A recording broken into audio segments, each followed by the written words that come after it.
More than 3 million customers in the Northeast without power thanks to the winds from Tropical Storm Isaias. The storm slammed into the Carolinas and barreled up the coast all the way to New England, spawning tornadoes, dumping heavy rain and packing wind gusts that topped 100 miles per hour. And it's not over. Even as the storm moves out, flooding remains a major threat in some areas. In Philadelphia, the Schuylkill River is projected to crest today over 15 feet, its highest level in more than 150 years. In Maryland, a fatal accident when a tree fell onto a car. In Queens, New York, one man died after being crushed in his truck by a fallen tree. And in North Carolina, 2 people killed after a tornado slammed into a neighborhood. Along the North Carolina coast, these boats are now piled on top of one another like toys in a tub. At least 6 people were killed in the storm. New data from a FEMA memo obtained by ABC News shows there could be a leveling off of the recent coronavirus surge across the country. Only 7 states and territories are in an upward trajectory of new cases. Coronavirus Task Force Coordinator Dr. Deborah Birx says the country is making new strides in controlling the virus, but she warns we should brace for a wave of new deaths in the next 2 weeks. On Tuesday, President Trump claimed once again that the U.S. is better off than other countries when it comes to the death rate. But then he added this qualifying statement. New York had a very tough time, as you know, New York, New Jersey. When you take that out, our numbers are among the lowest. The president now accused of downplaying the nation's 156,000 deaths during this interview with Axios on HBO. They are dying. That's true. And it is what it is. Scenes of crowded hallways at this Georgia school sparking of classes.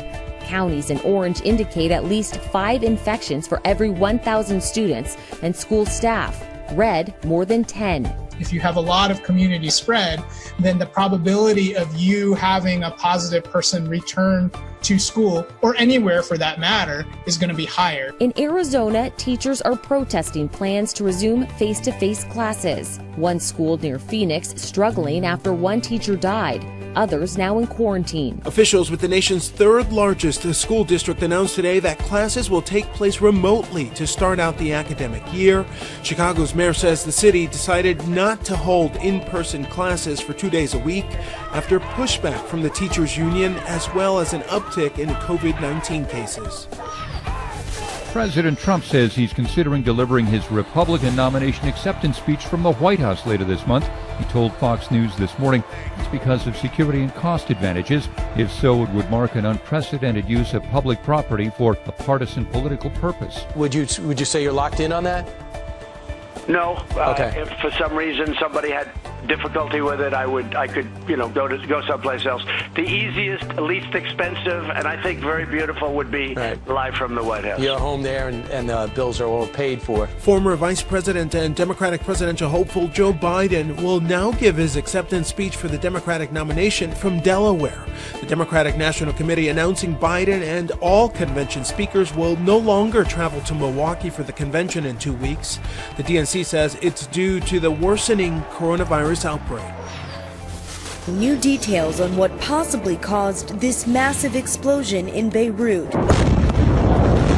The Prime Minister saying that a warehouse at the city's port was storing 2,700 tons of confiscated ammonium nitrate. At least 135 people are dead from yesterday's massive explosion. The Lebanese government has put port officials under house arrest as they figure out why tons of highly explosive chemicals were stored there. The Prime Minister also claims the chemical was there for 6 years with no safety measures in place. The blast striking with the force of a 3.5 magnitude earthquake. Chief Meteorologist Ginger Z, I wanted to bring you kind of a look back because Isaias and this whole season has really been remarkable. So Isaias made landfall just after 11 p.m. 2 nights ago now. And in less than 24 hours, it bolted up to the Canadian border. That means it covered more than 900 miles. That's a really fast-moving storm, and it had a lot of impacts. Devastating, really. And it's just one of 2 tropical storms we've already seen this season in the Northeast.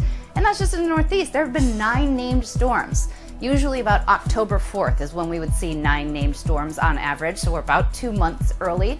This is the earliest we have ever seen 9 named storms, and they've really had quite a few impacts to the United States already, which are marked here on this map.